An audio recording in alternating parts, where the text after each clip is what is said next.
ठाकरे सेनेच्या 9 पैकी 6 खासदार शिंदे शिवसेनेमध्ये पक्षप्रवेश करणार असल्याची माहिती मिळते आणि खरं तर त्यामध्ये धाराशिवचे खासदार ओमप्रकाश राजेनिंबाळकर यांचं नाव असल्याची देखील चर्चा ऐकायला मिळते। आणि आपण आता धाराशिव जिल्ह्यातील गोवर्धनवाडी येथील खासदार ओमराजे निंबाळकर यांच्या निवासस्थानी आहोत आणि या ठिकाणी जर आपण बघितलं तर ओमराजे निंबाळकर हे या गोवर्धनवाडी येथील घरी नाही आहेत।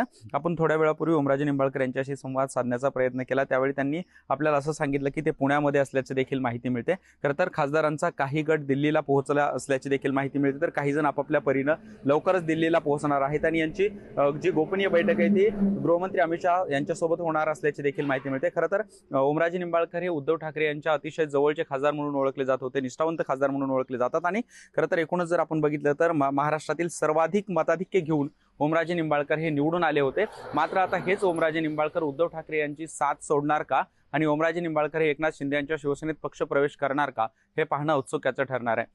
उदय साबळे पाटील, जय महाराष्ट्र, गोवर्धनवाडी, धाराशिव।